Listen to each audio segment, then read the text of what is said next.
I was a desperate maid who saved a bleeding stranger's life, only to wake up the next morning legally married to the city's most feared Mafia don, with compromising photos and forged documents as my wedding gifts. What I thought was an act of mercy became my beautiful prison when I discovered my mysterious bloodline makes me the key to ending a deadly war between crime families.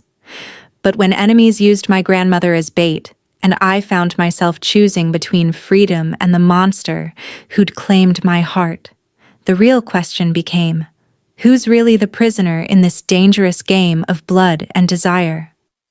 The rain hit my thin jacket like tiny needles as I hurried down the dark alley. My grandmother's medicine cost $200 this month.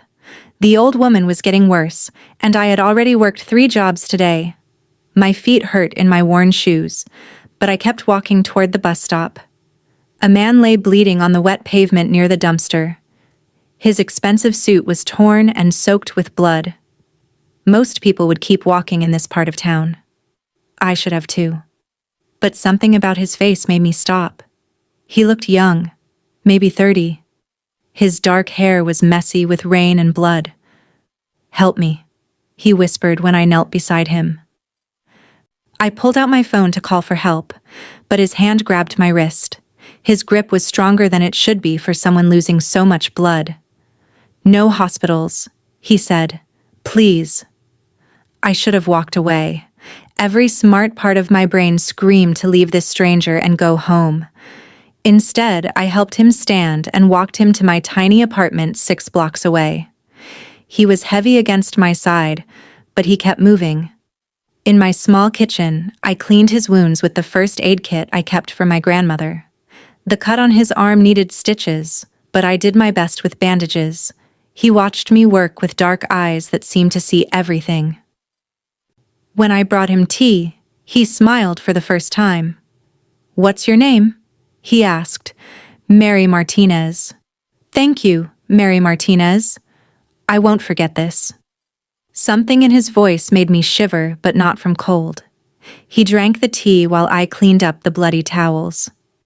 My small apartment felt different with him in it. Bigger somehow, but also more dangerous. "You should rest," I said. "I'll sleep on the couch." But when I turned around, my legs felt heavy. The room started to spin. The man was standing now, no longer hurt and bleeding. His dark eyes were sharp and awake. Not like someone who almost died an hour ago. "I'm sorry," he said. But he didn't sound sorry at all.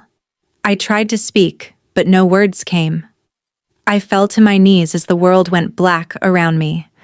The last thing I saw was him taking photos with his phone. The camera flash lit up my face again and again. When I woke up 12 hours later, I was in a huge bed in a room I had never seen. Sunlight came through tall windows. A man in a black suit stood by the door like a guard. On the table next to the bed were papers with my name on them. Marriage papers. And photographs of me and the bleeding man, both of us smiling like a happy couple. I was wearing a white dress in the pictures, a dress I had never seen before.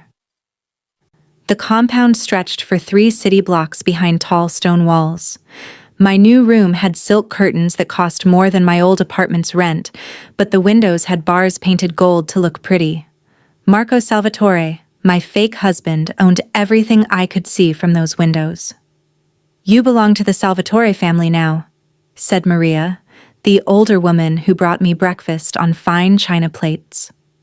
Maria's kind eyes reminded me of my grandmother, but her hands shook when she poured the coffee. "The Don is a good man if you don't cross him." I threw the expensive cup against the wall. "I'm not staying here." Maria's face went white. "You can't leave, child. Your grandmother is in our care now. If you run, bad things happen to good people." The threat hit me like ice water. Through the window, I watched Marco's younger brother Tony beat a man with a baseball bat in the garden. The man's screams carried on the morning air until they suddenly stopped. Tony whistled while he dragged the body away, leaving dark stains on the white stones. At dinner, I met Sophia, Marco's sister, who wore diamonds like armor and counted money at the table while we ate. Sophia's smile was sharp as a knife when she looked at me. Our new sister thinks she's special, Sophia said to Marco. Maybe she needs to learn how we handle special people. Marco's dark eyes never left my face. She's learning. I started mapping the compound during my walks.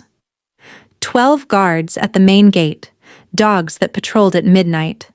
A service entrance near the kitchen where delivery trucks came twice a week.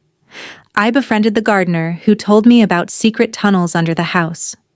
Then the letters started appearing under my door. Beautiful handwriting on expensive paper. You don't have to stay trapped. I can help you. A friend who cares. The letters came from Alessandro, another family boss who attended Marco's business meetings. He had gentle eyes and spoke softly when Marco wasn't looking. Alessandro promised me freedom and protection for my grandmother. At the charity dinner, I wore a red dress that Marco picked out. Rich people danced and smiled while their husbands planned murders over wine. Alessandro found me on the balcony. "Come with me tonight," he whispered. "I have cars waiting." Marco appeared like a shadow behind us. His face was calm, but I felt danger rolling off him like heat from fire. "My wife stays with me," Marco said. Before I could speak, Marco pulled me against his chest and kissed me hard in front of everyone. His mouth was warm and demanding. My body betrayed me by kissing him back while my mind screamed that I hated him. When he let me go, every person at the party was staring. "Now they all know who you belong to," Marco whispered against my ear, his breath making me shiver despite my anger. Alessandro's men grabbed me from the garden at dawn. I fought and screamed, but thick hands covered my mouth as they dragged me to a black car. The compound guards were nowhere to be seen. Someone had paid them to look away. The warehouse smelled like rust and fear. Alessandro tied me to a metal chair in the center of the empty room. His gentle smile was gone, replaced by something cold and hungry. "Marco thinks he's untouchable," Alessandro said, walking circles around my chair. "But every man breaks when you hurt what he loves." My wrists burned against the rope. "He doesn't love me. This marriage is fake." "Is it?" Alessandro laughed. "Then why did he kill 3 of my men last week when they looked at you wrong?" The warehouse door burst open 4 hours later. Marco came through like death itself, his gun already firing. Alessandro's men dropped one by one, their blood painting the concrete floor. I had never seen anything so terrible or so beautiful. Marco moved like a dancer, each shot perfect, each step bringing him closer to me. When the shooting stopped, only Alessandro and I were still breathing. Marco's suit was torn and bloody, but his hands were steady as he cut my ropes. "You came," I whispered. "I always come for what's mine." Alessandro crawled toward his fallen gun, but I was faster. The broken chair leg felt heavy in my hands as I drove it into his chest. His eyes went wide with surprise before they went empty. Marco stared at me, blood on his face and death in his wake. "You killed him. He was going to shoot you." My hands shook, but my voice was strong. "I won't let anyone hurt you." Back at the compound, I cleaned Marco's wounds in his private bathroom. My fingers traced the scars on his chest, old wounds that told stories of a hard life. "I was 16 when they killed my parents," Marco said quietly. "The bomb was meant for me. I held my mother while she died and promised I'd make them all pay." My own tears fell on his skin. "I've been sending messages to my grandmother through Maria. Not to escape. To make sure she's safe from your enemies." Marco caught my hand and pressed it flat against his heart. "Why didn't you run tonight? You could have left when the shooting started." "Because this is where I belong now." I looked at our joined hands. "I choose you. I choose this life." Marco pulled me close, his forehead touching mine. "You're not my prisoner anymore." "No," I said, my lips brushing his. "I'm your partner." When we kissed, it tasted like blood and promises. Outside, sirens wailed in the distance, but I felt safe for the first time since this all began. Alessandro's death started a war that painted the city red.